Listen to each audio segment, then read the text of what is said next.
Was Queen Balqis half-djinn? The shocking truth in the Qur'an. Part 1. The throne that shook the heavens. The mystery of Balqis. Begins in the vastness of the ancient world.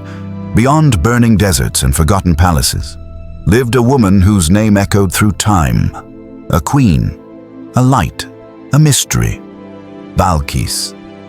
Known in various traditions as the Queen of Sheba, she was more than a royal figure. She was a living sign, a celestial enigma. But who was she, truly? A human of divine intelligence, or something more? A being touched by the mystery of the jinn. He said, "O assembly of jinn, which of you will bring me her throne before they come to me in submission?" Surah An-Naml 27:38. Why her throne? Why this challenge from Sulayman upon him be peace? And why was it a jinn who stood up to answer? A powerful one from among the jinn said, "I will bring it to you before you rise from your seat, and indeed I am strong and trustworthy." An-Naml 27:39.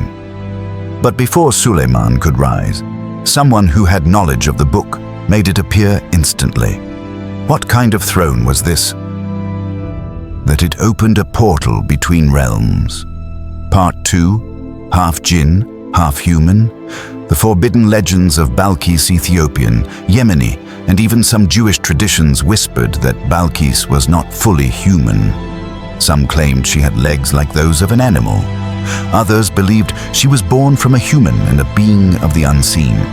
But why did these stories survive? Why were they preserved in the legends of the people, despite their strangeness? And more importantly, why does Islam not completely deny them? When she entered the palace, she thought it was a body of water, and she lifted her garment, baring her legs. An-Naml 27:44. Why would the Quran mention her legs so specifically? Why focus on such an unusual detail? What if the verse was a subtle hint? What if Allah was showing us that even those with mysterious origins can submit? She said, "My Lord, indeed I have wronged myself, and I submit with Sulaiman to Allah, Lord of the worlds." An-Naml 27:44. Her blood didn't matter, her soul's surrender did. Part 3. The hidden world, behind her throne. Jinn, ancient knowledge, and forbidden power. The throne of Balqis wasn't just a chair, it was a cosmic symbol, a seal of mystery. Why did Sulayman seek to move it instantly? And why was a jinn among those who had the power to do so? The jinn. Beings of smokeless fire, unseen, powerful. Some obedient, others treacherous. And of the jinn were those who worked for him by permission of his Lord. Surah Saba 34:12. Sulaiman's kingdom ruled over men, beasts, and jinn alike. And Balqis, was she sent by her people or by beings far older than them? Why did her nation worship the sun?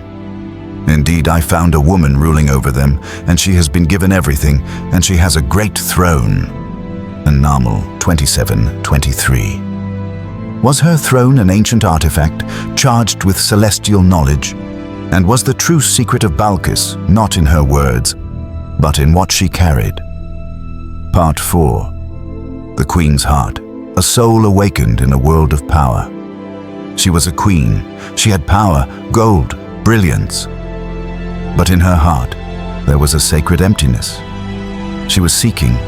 When she saw the palace of Sulayman, upon him be peace, when she heard his words, something inside her broke, or rather, something awakened. It was said to her, "Enter the palace."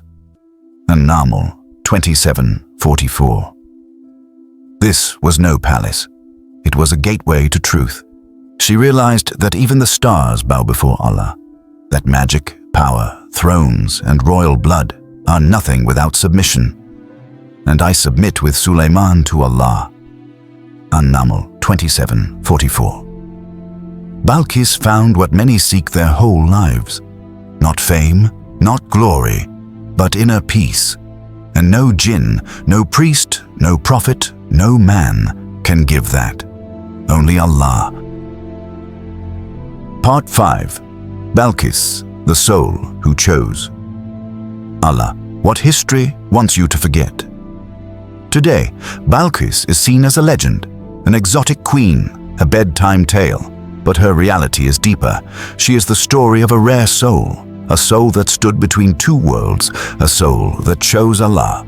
How many women today are lost in illusions of status and power? How many men drown in ego and material obsession? And what about you? When the call of Allah touches your heart, do you do as Balqis did? Do you surrender in humility? Or do you defend your throne, your pride, your comfort? And whoever submits to Allah, He will guide his heart. Surah At-Taghabun 64:11. Maybe she was of mixed origin, maybe she had jinn in her blood. But Allah does not look at that. He looks at your heart. Thank you. Don't forget, subscribe.